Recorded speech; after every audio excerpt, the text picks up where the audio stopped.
Good evening all dear students, all dear friends.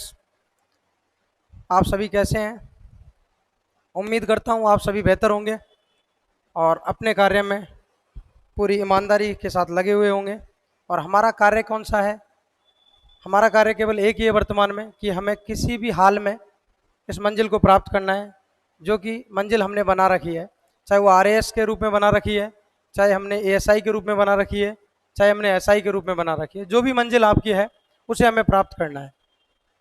देखिए, आज हम राजस्थान ज्योग्राफी का पहला टॉपिक स्टार्ट करने जा रहे हैं और आपका पहला टॉपिक है राजस्थान का स्थिति व विस्तार, जिसको हम कह रहे हैं location and extension of Rajasthan कह दो, या हम इसको कह सकते हैं राजस्थान का नॉर्मल इंट्रोडक्शन, यानी कि राजस्थान का सामान्य परिचय। ये आपका टॉपिक है और इस टॉपिक में कौन कौन से बिंदुओं पर हम चर्चा करेंगे, पहले उनको देख लेते हैं कि कौन कौन से बिंदु हम पढ़ेंगे, उनको हम देख लेते हैं। तो देखिए, जो आपका एक बिंदु होगा, सबसे पहला बिंदु, वो बिंदु होगा नामकरण, यानी कि इसमें हम ये जानेंगे कि राजस्थान का नाम राजस्थान कैसे पड़ा। देखिए, एक चीज़ मैं आपको बता दूं कि जब भी आप किसी टॉपिक को बांट रहे हैं तो उसको ऐसे सेक्शन में बांट लें आप, किस टॉपिक में हमें पढ़ना क्या क्या है और किस तरीके से पढ़ना है। कंसेप्चुअल पार्ट को एक तरफ रख लें, फैक्चुअल पोर्शन को एक तरफ रख लें और उसका जो प्रश्नों वाला पोर्शन है उसको एक तरफ रख लें। इन सारी चीज़ों को जब आप ऐसे सेक्शन में बांट के पढ़ेंगे तो आपको बहुत आसानी रहेगी। ये चीज़ मैं इसलिए बता रहा हूँ कि किसी भी टॉपिक का अगर हमें एक उसका फॉर्मेट पता रहता है कि किस किस तरीके से हमें इसे कवर करना है, और कवर करने के बाद जब उस फॉर्मेट को हम बना पाते हैं कि इस तरीके से हमने चीज़ों को पढ़ा है, तो बहुत आसानी रहती है। हमारा लगभग 50% काम हो जाता है उन चीज़ों से। तो देखिए,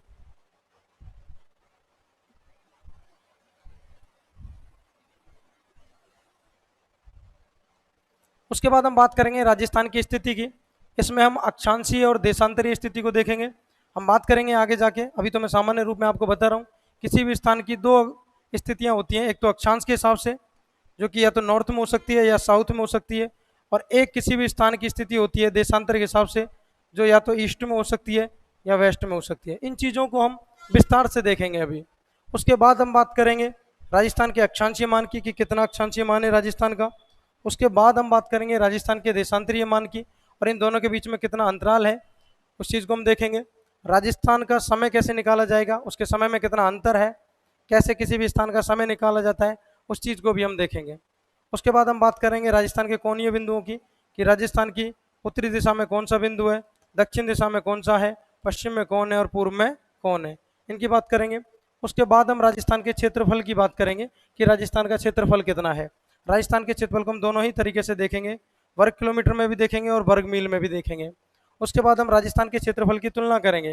राजस्थान के क्षेत्रफल की तुलना हम करेंगे, एक तो हम ये देखेंगे कि राजस्थान भारत में क्षेत्रफल की दृष्टि से पहले स्थान पर है, और उसके अलावा हम विश्व के देशों के साथ हम उसकी क्या करेंगे, तुलना करेंगे। यानी कि राजस्थान के क्षेत्रफल की हम विश्व के अन्य जो देश हैं उनके साथ हम तुलना करेंगे। लगभग जैसे कि हम कहें कि यूरोप के लगभग 4-5 देशों को छोड़ दें, स्टार्टिंग के जो देश हैं उसके, तो अन्य सभी देशों से राजस्थान लगभग बड़ा है।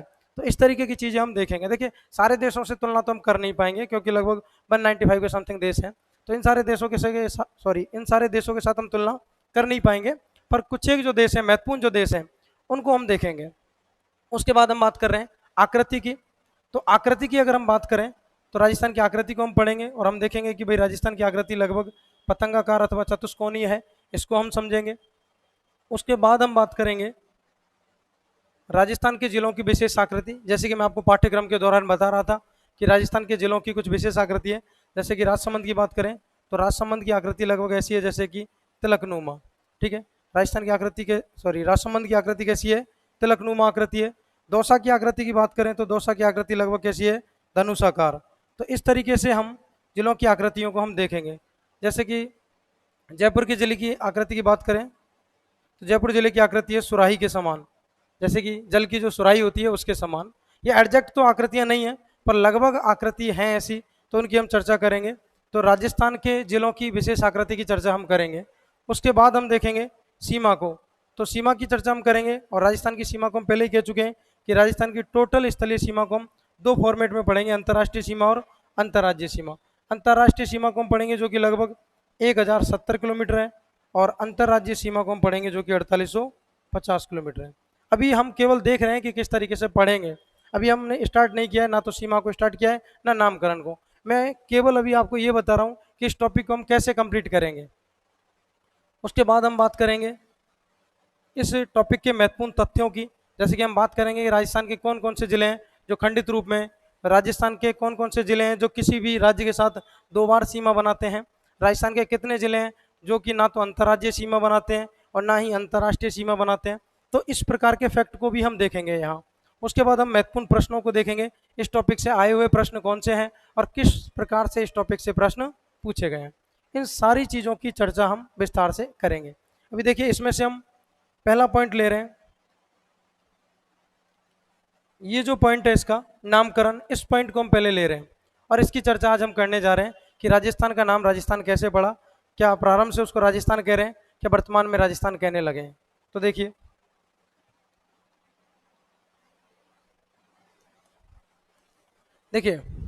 नामकरण आपके सामने दिया हुआ है पॉइंट, और देखिए हम इसी मोड पर पढ़ेंगे, इसी तरीके से पढ़ेंगे, क्योंकि आजकल आपके पास भी इतना समय नहीं है कि मैं पहले चीज़ों को बोर्ड पर लिखूं और उसके बाद आपसे कहूं कि आप इसका स्क्रीनशॉट ले लें। और वहाँ क्या है कि चीज़ें बहुत अच्छे तरीके से सारी चीज़ें साफ साफ आपको दिखेंगी भी नहीं, तो आपको समस्याएं रहेंगी। मैं कोशिश करूँगा कि इस तरीके से पहले से आपको नोट्स प्रिपेयर करके दिखाए जाए और इस तरीके से आपको पढ़ाया जाए, जिससे कि आपके समय की भी बचत हो और साथ ही साथ क्या है कि जिससे चीज़ें आपको अच्छी भी लगे, बेहतर लगे, जिससे कि आप चीज़ों को समझ पाएँ। क्योंकि दरअसल मैं देख रहा हूँ कि समय की कमी तो आपके पास है ही है, क्योंकि 2 से 3 महीने आपके पास, मैक्सिमम आपके पास 4 महीने मान लीजिए, इन 4 महीनों में आपका एग्जाम हो जाएगा और इन 4 महीनों के दौरान हमें ज़्यादा से ज़्यादा चीज़ों को कवर करना है। तो देखिए, अभी नामकरण की बात करें तो राजस्थान को दिए गए विभिन्न उपनाम।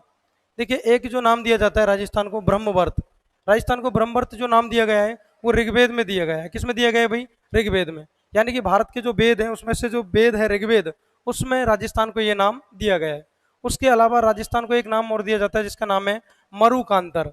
मरुकांतर, मरु यानी मिट्टी, कांतर यानी प्रदेश, यानी कि मिट्टी का प्रदेश। तो महर्षि वाल्मीकि द्वारा रचित जो रामायण है, एक रामायण तो तुलसीदास जी ने लिखी है, जो हमारे महान जो कवि रहे हैं तुलसीदास जी, उन्होंने लिखी है, जो महान श्री राम के भक्त थे, उन्होंने लिखा है किसको? रामायण को। और एक वाल्मीकि जी ने लिखा है। तो यहाँ हम जो बात कर रहे हैं वाल्मीकि कृत रामायण की कर रहे हैं। उस वाल्मीकि कृत रामायण में क्या शब्द दिया गया है राजस्थान के लिए? मरुकांतर। मरु का मतलब मिट्टी और कांतर का मतलब प्रदेश। उसके अलावा हमें राजस्थान के रूप में राजस्थानीय शब्द जो मिला, देखिए प्योर रूप से राजस्थान तो नहीं मिला हमें, जो शब्द जो मिला वो राजस्थानीय मिला। क्या मिला? राजस्थानीय। यानी कि डायरेक्ट हमें राजस्थान लिखा नहीं मिला, हमें शब्द मिला राजस्थानीय। अब ऐसा नहीं है कि हम बिल्कुल पेन नहीं चलाएंगे, बिल्कुल चीज़ों को नहीं समझाएंगे बोर्ड पे, सब कुछ ऐसे लिख के लेके आएंगे आपके लिए। जहाँ कहीं भी हमें आवश्यकता लगेगी हम चीज़ों को इस फॉर्मेट में भी समझेंगे। तो राजस्थानीय जो नाम दिया गया है ये गोसुंडी शिलालेख में हमें मिला है, जो कि चित्तौड़गढ़ में मिला है। कहाँ पर है ये शिलालेख? चित्तौड़गढ़ में। तो राजस्थानीय नाम गोसुंडी शिलालेख में मिलता है, जो कि चित्तौड़गढ़ में है। उसके अलावा राजस्थान के लिए राजस्थानीय द्वितीय नाम जो हमें मिलता है, और ये प्रश्न कई बार पूछा गया है, राजस्थानीय द्वितीय नाम जो हमें मिलता है ये बसंतगढ़ शिलालेख सिरोही में मिलता है। कहाँ मिलता है भाई? बसंतगढ़ शिलालेख सिरोही में, जो कि खीमल माता के मंदिर में है। कहाँ पर है भाई? खीमल माता का मंदिर। तो वापिस रिपीट कर रहा हूँ भाई, राजस्थान के लिए ब्रह्मवर्त जो नाम मिलता है वो ऋग्वेद में मिलता है। उसके अलावा राजस्थान के लिए मरुकांतर जो नाम मिलता है वो महर्षि वाल्मीकि कृत रामायण में मिलता है। राजस्थानीय नाम जो मिलता है वो गोसुंडी शिलालेख में मिलता है। और राजस्थाना द्वितीय जो नाम मिलता है, या राजस्थानीय द्वितीय नाम जो मिलता है वो बसंतगढ़ शिलालेख सिरोही में मिलता है, जो कि खीमल माता का मंदिर है वहाँ। उससे आगे हम बात करें तो राजस्थान के लिए एक नाम जो दिया जाता है उसका नाम है राजपूताना। ये जो राजपूताना नाम जो दिया गया है, राजपूताना नाम जॉर्ज थॉमस ने दिया है। किसने दिया है भाई? जॉर्ज थॉमस ने।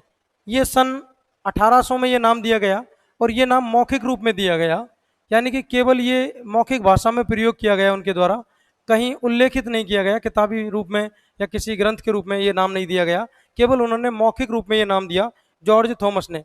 आगे आप इंडियन हिस्ट्री में पढ़ेंगे जॉर्ज थॉमस के बारे में, और इनकी जीवनी के बारे में भी पढ़ेंगे, कहाँ के रहने वाले थे ये, किस तरीके से ये राजस्थान आने से पहले कहाँ एमपी में रहते थे, एमपी के बाद ये सबसे पहले शेखावाटी में आए, उसके बाद ये राजस्थान में आए। तो ये सारी चीज़ें आप राजस्थान की हिस्ट्री में आपको जानने को मिलेंगी। यहाँ केवल हम ज्योग्राफी की बात कर रहे हैं, केवल उन चीज़ों को लिंक कर रहे हैं जिससे कि इस टॉपिक को हम आगे समझ सकें।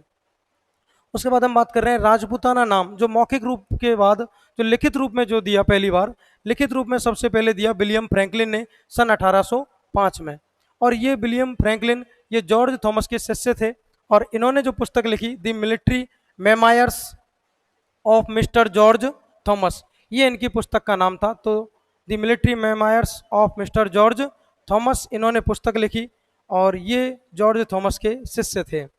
उसके बाद राजस्थान के लिए राजस्थान, रायथान और रजवाड़ा, ये तीन शब्द एक साथ दिए।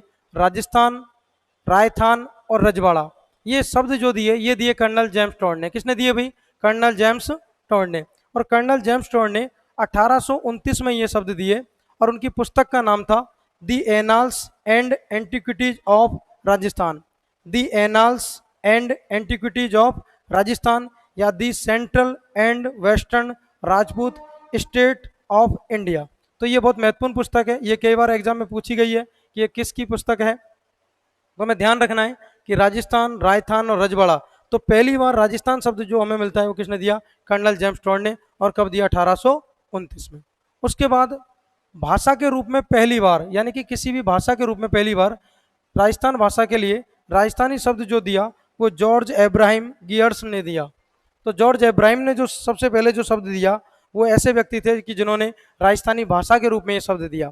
तो राजस्थान के लिए राजस्थानी भाषा के रूप में सबसे पहले शब्द किसने दिया? जॉर्ज एब्राहिम है। जॉन एब्राहिम नहीं है भाई, कहीं आप बॉलीवुड वाले समझे। ये हम बात कर रहे हैं जॉर्ज एब्राहिम की, जो कि एक लेखक रहे हैं, ठीक है, जिन्होंने राजस्थान की भाषा का वर्गीकरण किया है।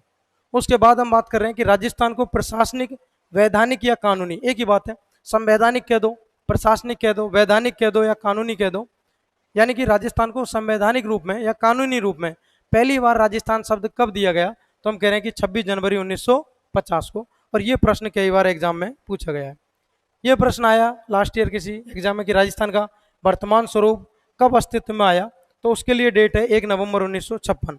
वहाँ ऑप्शन में ये डेट भी दी गई थी, कई सारे स्टूडेंट ने इस डेट को कर दिया, जबकि ये चीज़ अलग है और ये चीज़ अलग है। यहाँ बात कर रहा है कि राजस्थान का वर्तमान स्वरूप कब अस्तित्व में आया, कि हम राजस्थान का जो एकीकरण जब हम कर रहे थे 19 रियासत और 3 ठिकानों का, तो पूर्ण रूप से राजस्थान कब बन के प्रिपेयर, यानी कि कब बन के रेडी हो गया, कब बन के तैयार हो गया।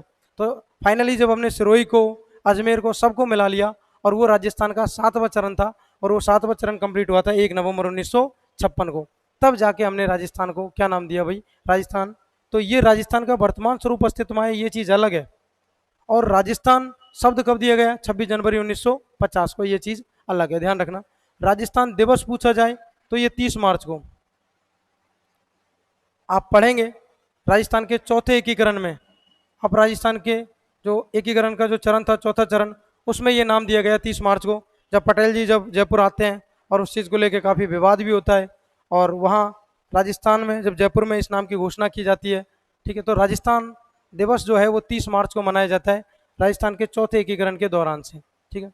तो हम ये कह रहे हैं कि ये जो नाम है, ये सारे नाम राजस्थान को दिए गए, और किस तरीके से हमने वर्तमान में राजस्थान के लिए राजस्थान नाम स्वीकार किया। तो वापस रिपीट कर देते हैं भाई एक बार। हम कह रहे हैं कि राजस्थान को कई सारे उपनाम दिए गए हैं, जिनमें से एक नाम है ब्रह्मवर्त। ये ब्रह्मवर्त जो नाम मिलता है, ये मिलता है ऋग्वेद में। और राजस्थान के लिए एक नाम जो मिलता है वो नाम है मरुकांतर। मरुकांतर नाम हमें मिलता है महर्षि वाल्मीकि द्वारा रचित रामायण में। उसके अलावा देखिए, रामायण से मुझे याद आया, वर्तमान में एक मूवी बहुत चर्चा का विषय रही है, आदि पुरुष। इसके बारे में मैं थोड़ा सा बता देता हूँ, जिसके लेखक मनोज रहे। कई बार पूछ लिए जाते हैं ऐसे प्रश्न भी। तो दरअसल क्या है, इस मूवी को लेके बहुत भारतीय समाज में बहुत अलग अलग तरीके की चर्चाएं चली कि इस मूवी का विरोध किया गया। किसने? भारतीय जो महापुरुष हैं, जो हमारे महान जो व्यक्तित्व हैं, जो हमारे एक तरीके से जो पिता माने जाते हैं पूरे, उस तरीके से, यानी कि भगवान श्री राम को जो हम जनक के रूप में देख रहे हैं, तो उन चीज़ों का विरोध किया गया कि भगवान श्री राम जो हमारे पिता तुल्य हैं, जिसको पूरी भारतीय संस्कृति मान रही है, उन सारी चीज़ों को अगर हम इस तरीके से मान रहे हैं, उनसे हमारी भावनाएं जुड़ी हुई हैं, तो फिर भारतीय समाज में ऐसी फिल्में क्यों दिखाई जाती हैं जिससे भारतीय सभ्यता और संस्कृति को खतरा पैदा होता है, यानी कि उन चीज़ों को उस तरीके से उन पर कुठाराघात क्यों किया जाता है। तो देखिए, जब ये फिल्म बना रहे थे तब ये कह रहे थे कि हम रामायण बना रहे हैं, रामायण जैसी फिल्म बना रहे हैं।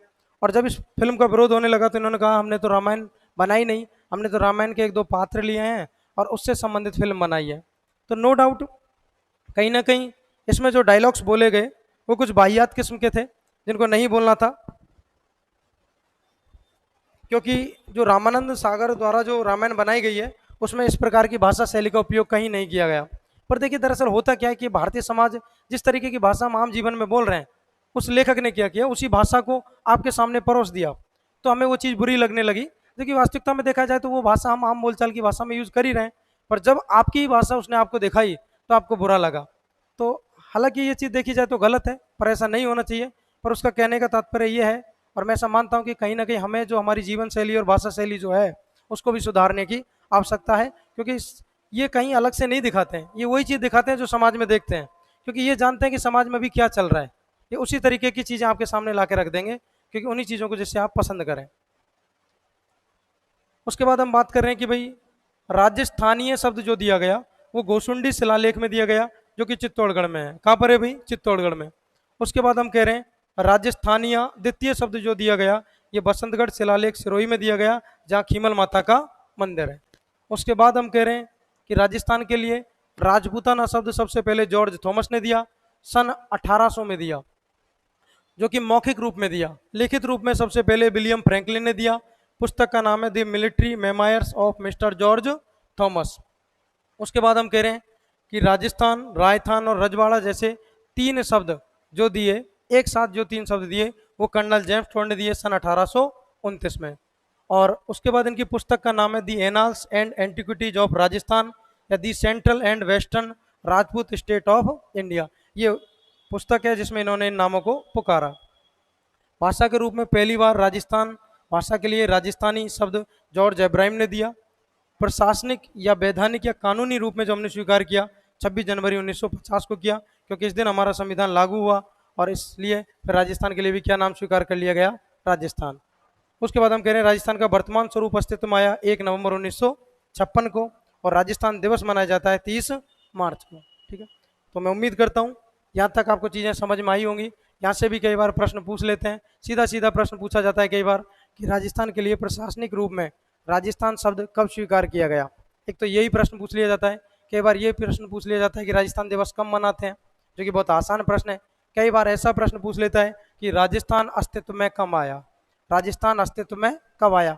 तो अस्तित्व का मतलब है कि राजस्थान का पूर्ण एकीकरण कब हुआ, तो कब हुआ था भाई? 1 नवंबर 1956 को।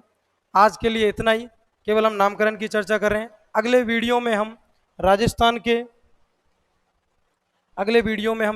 के क्षेत्रफल की, अक्षांशीय मान की, देशांतरीय मान की, उसकी स्थिति की और आकृति की, इन सारे पॉइंटों की चर्चा करेंगे। तो इसके लिए हम 2-3 वीडियो बनाएंगे छोटे छोटे, जिससे कि आपको देखने में भी समय कम लगे, आप बोर भी फील नहीं करें, और उसके बाद हम इस तरीके से टॉपिक्स को क्लियर करते चलेंगे। तो मैं उम्मीद करता हूँ कि यह सेशन आपको पसंद आया होगा।